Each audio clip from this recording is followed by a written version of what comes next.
Today, we're discussing motorbikes. Now, let's be clear about something. Motorcycles are brilliant. The freedom, the speed, the wind in your hair, when it's working properly. But the moment you start to interact with any aspect of the modern motorcycle world, you realize this. Motorcycling is a farce. A circus of badly designed gear, over-engineered bikes, and idiotic new tech. So, my friends, let's start with the so-called advancements in motorcycle tech. Well, have you noticed how every new bike, other than this Triumph line, now comes with more buttons than a NASA spacecraft? I mean, what are we doing here? It's a motorbike, not a bloody space shuttle. I'm just trying to get to the corner shop without being distracted by the 14 different screens telling me I'm not using enough engine braking, or that I'm 1 millisecond away from crashing into a traffic cone. Or all this is just an elaborate way to tell you you're not good enough to ride this bike. And if we could, we'd replace you with a computer and never have to deal with your incompetence again.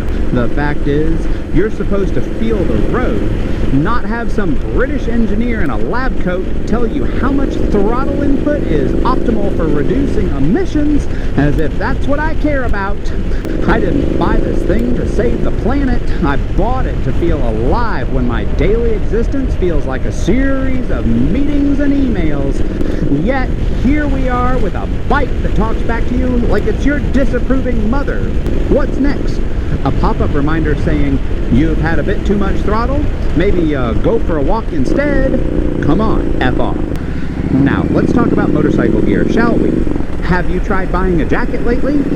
If you're lucky, you might find one that doesn't make you look like a rejected member of a 90s boy band. The designs are so aggressively tactical, you'd think the bike's going to morph into a tank at any moment. You're just waiting for a rogue army of squirrels to launch an assault on your commute.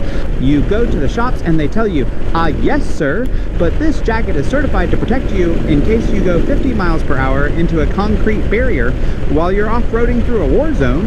What does that even mean? Then, of course, we have the motorcycle community, a strange tribe of people who spend their weekends talking in cryptic phrases like, Jeremy just put a new camshaft and it's absolutely ripping, mate. Ripping? What does that even mean? Half these guys talk like they're describing the engine specs of a jet fighter when, in reality, they've probably never even opened their own toolkit. The only thing they know how to rip is their jeans when they try to get off the bike. Don't even get me started on the ones who think every ride needs to be a journey of self-discovery. Like, my guy, I'm just trying to get home sometimes. Then there's the ridiculous array of accessories you get sucked into buying. I went to a store recently and they handed me a Bluetooth helmet intercom that supposedly has a 2-mile range and can connect to both my bike and my phone. Why?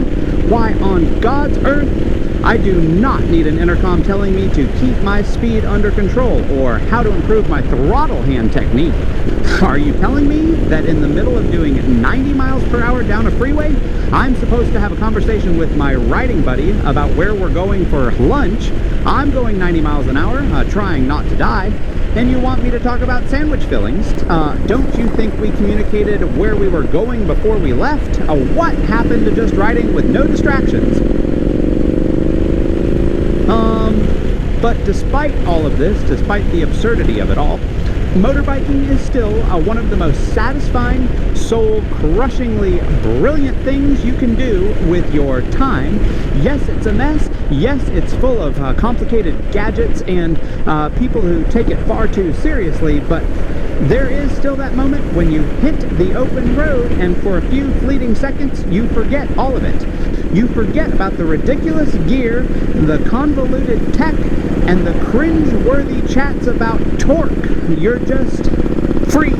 And that's the thing about motorcycles, isn't it? No matter how baffling it all gets, you wouldn't trade it for anything but maybe, just maybe, someone should make a bike that doesn't overcomplicate the whole experience, because at the end of the day, it's not about the gadgets, the gear, or the community. It's about riding, which is why I absolutely love this Triumph Scrambler 900. It's just the bare essentials of what you need. Anyway, thanks for watching my rant. If you agree, hit like. If you don't, leave me a comment. And remember, if it's got 2 wheels, an engine, and a sense of absurdity, I'll probably love it. Cheers!